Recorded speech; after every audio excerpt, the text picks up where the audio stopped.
Hello students, तो welcome to next lecture of thermodynamics. पिछले lecture तक हम लोगों ने हीट इंजन का बेसिक्स देखा था, उसके एलिमेंट्स देखे थे।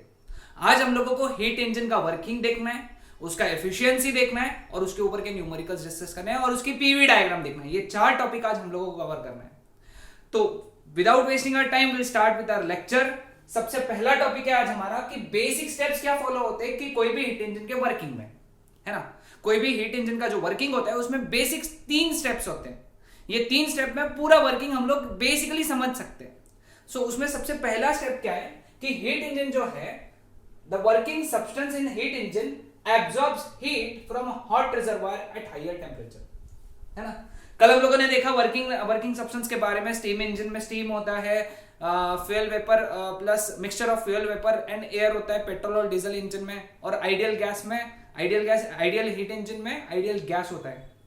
ये वर्किंग सब्सटेंस करता क्या है, हॉट रिजर्वायर से हीट एब्जॉर्ब करता है। This is the first step, उसको हीट एब्जॉर्ब करना है। फिर वो हीट एब्जॉर्ब करके क्या करता है, दूसरे स्टेप में the part of that heat absorb, it is absorb by the working substance, it is used and converted into work. अब इसमें से जो हीट एब्जॉर्ब होने वाली है उसका जो कुछ पार्ट है वो कन्वर्ट होगा वर्क में, याद रखना, it is converted into work. और तीसरा जो चीज है, the remaining heat which is not used, है ना, it is transferred to cold reservoir. जो बच गया, देखो उसने कुछ हीट एब्जॉर्ब किया, उससे कुछ वर्क किया, जो बच गया वो कोल्ड रिजर्वायर को दे दिया। इंपॉर्टेंट क्वेश्चन, 1 मार्क का क्वेश्चन आ सकता है बोर्ड एग्जाम में, तो इसको ऐसे के ऐसा लर्न करके नोट डाउन करके रख लो। आसान कंसेप्ट, ध्यान में आया सबको? Okay, next schematic energy flow diagram of heat engine. Okay, अब हम लोगों को हीट इंजन का स्कीमेटिक फ्लो देखना है। ओके, ये डायग्राम बड़ा इंपॉर्टेंट है, ये 2 या 3 मार्क का क्वेश्चन पूछा जा सकता है। तो देखो, सबसे पहले हमको पता होना चाहिए वर्किंग सब्सटेंस। तो हम लोग ये वर्किंग सब्सटेंस को ऐसे सर्कल से बताते हैं,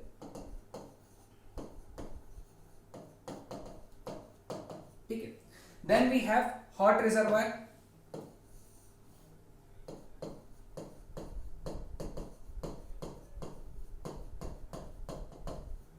at temperature TH, okay, and then you have cold reservoir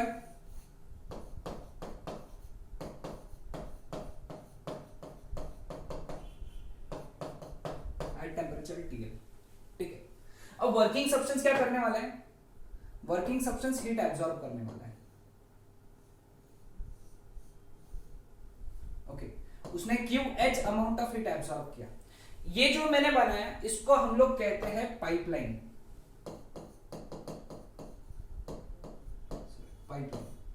pipeline की विड्थ हमको बताएगी, ध्यान में रखना है कंसेप्ट, बोर्ड्स के लिए इंपॉर्टेंट है। पाइपलाइन की विड्थ हमको बताएगी कि उसने कितना हीट एब्जॉर्ब किया, ठीक है। अब उसने क्या किया, इस हीट से कुछ वर्क किया,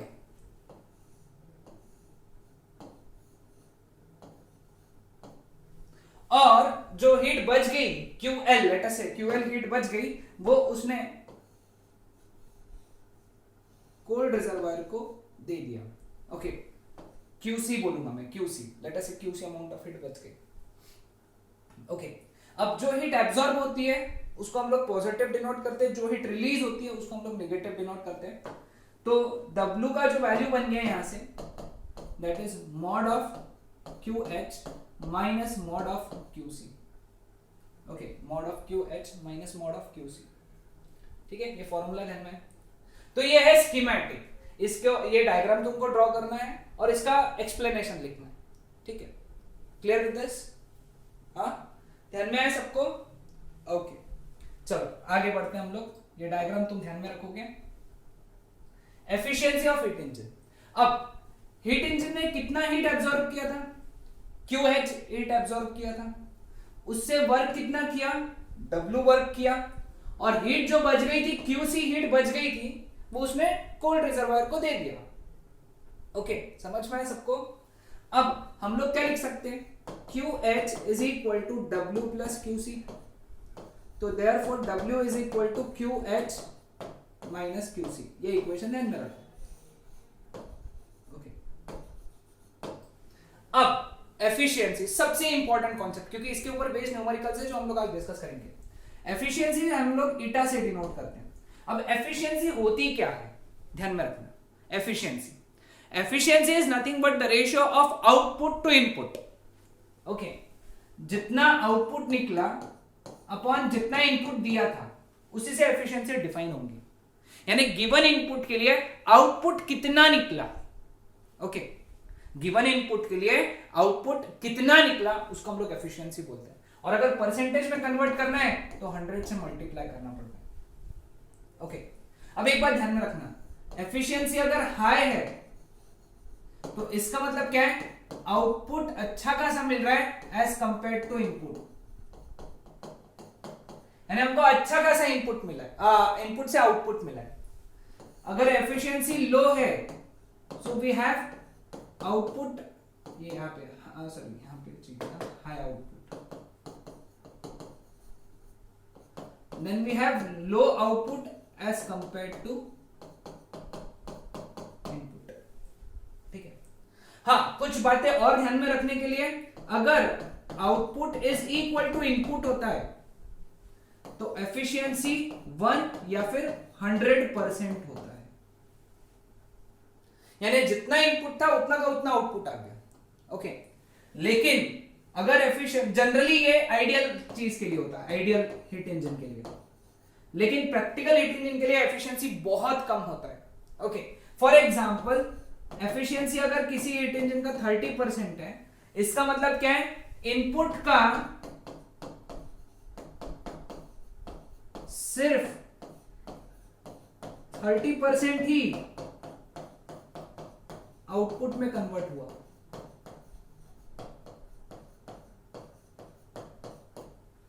इनपुट का सिर्फ 30% ही आउटपुट में कन्वर्ट हुआ, बाकी सब वेस्ट हो गया, 70% वेस्ट हुआ।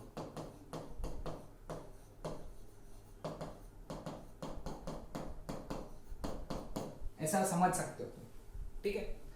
तो अब देखो यहां पे इनपुट क्या था हमारे लिए, है ना, इनपुट हमारे लिए था QH, this was our input, और आउटपुट ये नहीं था, ये वेस्ट था, ये हमारे लिए आउटपुट था, जो काम होने वाला था, जो हीट इंजन काम करने वाला था वो हमारे लिए आउटपुट हो गया। तो एफिशिएंसी का फॉर्मूला हमको जो याद रखना है that is W upon QH, लेकिन W का वैल्यू क्या है, QH minus QC upon QH, this can be written as 1 minus QC upon QH।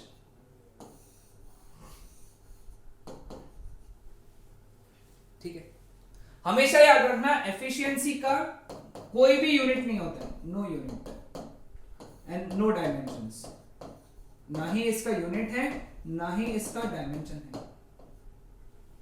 समझ में आया? तो ये कंसेप्ट याद रखना है एफिशिएंसी के लिए, एफिशिएंसी के लिए ध्यान में रहेगा सबको concept. Okay, PV diagram of a general heat engine, एक जनरल हीट इंजन का पीवी डायग्राम कैसा होता है। अब हीट इंजन में एक चीज तो तुमको समझ में आ गया कि भाई हीट एब्जॉर्ब होने वाली है, उसमें से वर्क होने वाला है, और जो बची हुई हीट है वो क्या होने वाली है, रिलीज होने वाली है। QH हीट एब्जॉर्ब होने वाली थी, W वर्क होने वाला था, और QC रिलीज होने वाली थी। तो इसका पीवी डायग्राम कैसा रहेगा हम लोग समझेंगे। ठीक है, ये देखो यहां पे प्रेशर वॉल्यूम डायग्राम।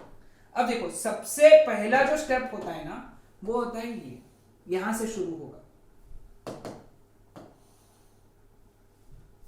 ये लाइन ऐसी रहेगी, A to B। अब A to B is constant volume process, it starts from A। Okay, तो A to B में क्या हुआ, A to B में वॉल्यूम कांस्टेंट था, है ना, A to B was volume constant, A to B में वॉल्यूम कांस्टेंट था, तो वर्क डन 0 था, है ना, वर्क डन तो 0 था। अब वर्क डन 0 था, इसका मतलब यहां पे हीट एब्जॉर्ब हुई, हीट एब्जॉर्ब नहीं यहां पे A to B में। ठीक है, समझ में क्लियर है। अब दूसरी प्रोसेस जो है ना, अलग कलर से बताता हूं मैं, दूसरी प्रोसेस ये कलर से बताते हैं, ये वाली प्रोसेस थी B to C। Okay, B to C, इसको थोड़ा कर्व बनाना है ना, तो B2C जो ये प्रोसेस थी, है ना, B2C ये वाली प्रोसेस में वॉल्यूम इंक्रीज हो रहा है। सो वॉल्यूम इंक्रीज हो रहा है मतलब ये एक्सपांशन की प्रोसेस है ना। और एक्सपांशन की प्रोसेस में हमेशा work is done by the system. यहां पे work is done by engine, work is done by the engine. B2C में वर्क करेगी इंजन, ठीक है। तो देखो दो बातें तो हो गई। एक क्या था कि हीट एब्जॉर्ब करना था, सबसे पहली स्टेप थी बेसिक्स में, याद है बेसिक के 3 स्टेप्स। दूसरे स्टेप में वर्क होना था, वर्क हो गया। अब तीसरा जो स्टेप है ना वो ये है C2D।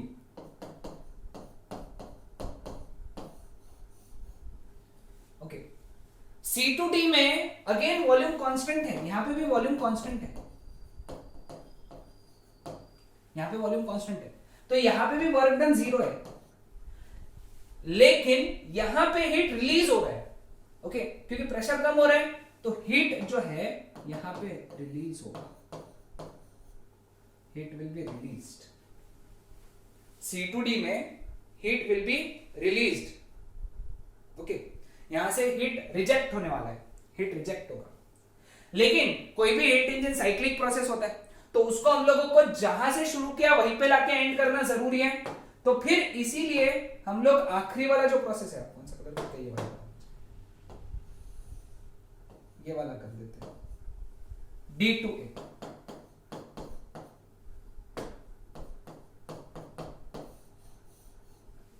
D2A कॉम्प्रेशन का प्रोसेस है। ओके, कॉम्प्रेशन का प्रोसेस है, वॉल्यूम कम हो रहा है, वॉल्यूम कम हो रहा है, क्योंकि हम लोगों को उसको ए स्टेट पे लाना जरूरी है, क्योंकि हमारा हीट इंजन ये साइक्लिक प्रोसेस होती है।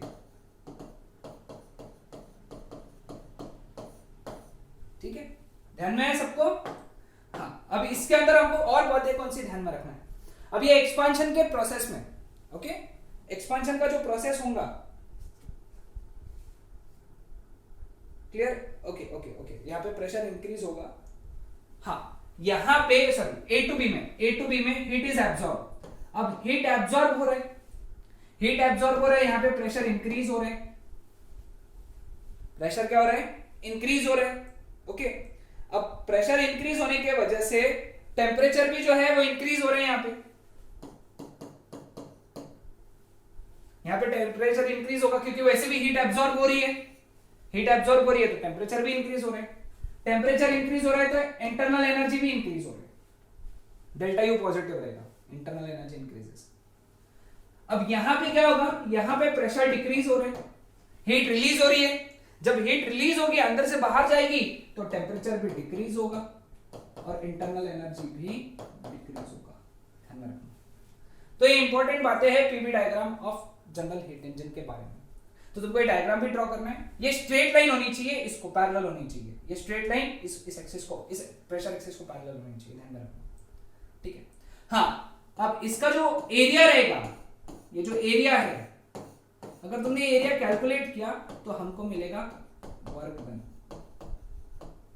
हमको क्या मिलेगा, वर्क डन। सो पीवी डायग्राम का जो एरिया रहेगा, साइक्लिक प्रोसेस का जो एरिया रहेगा, उससे हमको वर्क डन मिलेगा हीट इंजन का, ध्यान में, सबसे इंपॉर्टेंट बात, सबसे इंपॉर्टेंट। तो अगली बात वही है, importance of PV diagram of general heat engine. Okay, importance. अब इसका जो सबसे पहला इंपॉर्टेंस है ना, वो ये है, it is a visual tool for study of heat engine. हमको इसी से पूरे हीट इंजन की सारी प्रोसेसेस ध्यान में है कि भाई पहले प्रोसेस में क्या हुआ, दूसरी प्रोसेस में क्या हुआ, तीसरी प्रोसेस में क्या हुआ और चौथे प्रोसेस में क्या हुआ। ये विजुअल टूल है, मतलब इसको देख के ही तुमको सारी प्रोसेसेस का एक बार अंदाजा आ जाता है। ओके, दूसरी खास बात क्या है इसकी, it helps us to understand the behaviour of the 3 state variables of the gas. 3 state variables यानी प्रेशर, वॉल्यूम, टेम्परेचर, ये कैसे चेंज हो रहे हैं, इनका बिहेवियर कैसा है, ये हमको ध्यान में आ जाता है। जैसे पहले स्टेप में प्रेशर बढ़ रहा था, वॉल्यूम कांस्टेंट था, टेम्परेचर बढ़ रहा था। दूसरे स्टेप में प्रेशर क्या हुआ था, प्रेशर कम हुआ, वॉल्यूम इंक्रीज हुआ, है ना। टेम्परेचर हम लोग अकॉर्डिंगली इक्वेशन लगा के निकाल सकते हैं वहां पे। तीसरे स्टेट में वॉल्यूम कांस्टेंट था, प्रेशर कम हुआ, टेम्परेचर कम हुआ। चौथे स्टेप में प्रेशर बढ़ गया, वॉल्यूम कम हो गया, टेम्परेचर अकॉर्डिंगली निकाल सकते हैं। यानी आपको पीवीटी ये तीनों स्टेट वेरिएबल का बिहेवियर समझ में आ जाता है इससे। ध्यान में आया क्या सभी को? इंपॉर्टेंट है, नोट डाउन करो। तीसरा, ये एरिया जो है लूप का जो एरिया था वो हमको देगा वर्क डन। मैंने बताया ना, work done in one cycle है ना, ये तो मैंने अभी एक्सप्लेन किया। चौथा, it helps us to determine the change in internal energy of the gas. Change in internal energy भी निकाल सकते हैं हम लोग, पहले प्रोसेस में, दूसरे प्रोसेस में total change in internal energy भी निकाल सकते हैं हम लोग। ओके, हर प्रोसेस में तुम चेंज इन इंटरनल एनर्जी निकाल लो, चारों का ऐड कर लो तो तुमको total change in internal energy भी मिल जाएगा। यानी वो गैस का इंटरनल एनर्जी कितना चेंज हुआ, यानी हीट इंजन में वर्क तो होने वाला है, तो उस गैस का टोटल इंटरनल एनर्जी कितना चेंज हुआ, ये भी आइडिया हमको उस पीवी डायग्राम से आ जाएगा। बस हमको कुछ इक्वेशंस लगाने, और वो इक्वेशन में वैल्यूज वो पीवी डायग्राम से ही डालने, क्योंकि हमको हर प्रोसेस की आइडिया तो है। आया ध्यान में? तो ये चार जो है, चार, एक पांचवा एक और है, it helps us to analyse the performance of the heat engine, है ना। कैसे कि अगर एरिया बहुत ज्यादा है तो वर्क ज्यादा हुआ, एफिशिएंसी बहुत ज्यादा है, परफॉर्मेंस बहुत अच्छा है। अगर लूप छोटा है, एरिया कम है, वर्क कम है, एफिशिएंसी कम है, हीट इंजन का परफॉर्मेंस कम है, काम का नहीं, ज्यादा काम नहीं हो रहा है इससे, समझ रहे हो? तो हम एनालाइज कर सकते उसके परफॉर्मेंस को, किसके? हीट इंजन के परफॉर्मेंस को हम लोग एनालाइज कर सकते, बस हमको लूप का एरिया देखना है। लूप के एरिया से ही एनालिसिस हो जाएगा कि परफॉर्मेंस कैसा है हीट इंजन का, ज्यादा है, कम है। Okay, clear with this? चलो फिर इसके ऊपर बेस हम लोग न्यूमेरिकल्स भी देख लेंगे। पहला न्यूमेरिकल क्या है? A steam engine delivers 4.8 into 10 to the power 8 joule of work. ये वर्क डन हो गया। एंड सर्विसेज यानी एब्सॉर्ब्स कितना heat? 1.2 into 10 to the power 9 joule of heat पर minute from its boiler. Percentage efficiency निकालना है। Percentage efficiency W by Q into 100, बड़ा आसान सा फॉर्मूला है। तो एफिशिएंसी कितना हो गया? 4.8 into 10 to the power 9 10 to the power 8 upon 1.2 into 10 to the power 9 into 100। इसको अगर सॉल्व करोगे तो ये 4 जा हो गया, पूरा अगर सॉल्व किया तो ये आ गया 40%। बड़ा आसान सा कैलकुलेशन, एकदम सिंपल सा कैलकुलेशन है ना। कितना आसानी से निकाल लिया हम लोगों ने work done, sorry efficiency. Second numerical, last numerical. Okay चलो, heat engine works between two reservoir, working substance used in the engine absorbs, यानी ये QH है, 2.8 into 10 to the power 5 joule. Efficiency कितना है? 70% है। हीट रिजेक्टेड QC निकालना है। Efficiency का एक फॉर्मूला मैंने आज लिख के दिया था, 1 minus QC अपॉन QH। ये इधर लेके आओ, ये इधर लेके आओ। QC अपॉन QH कितना है? 2.8 into 10 to the power 5, that is equal to 1 minus efficiency is 70%, which is 0.3। इसका आंसर ये इधर चला गया, ये टू द पावर 5 है। तो QC is equal to 2.8 into 10 to the power 5 into 0.3, तो that is 0.54 into 10 to the power 5 joule. This is your answer। अब कितने आसान न्यूमेरिकल्स बन रहे हैं इसके ऊपर, है ना। तो ये थे हमारे total numerical and the concept of heat engine. Next lecture में हम लोग रेफ्रिजरेटर और हीट पंप के बारे में बात करेंगे, काफी इंपॉर्टेंट कॉन्सेप्ट है। Okay, that's it.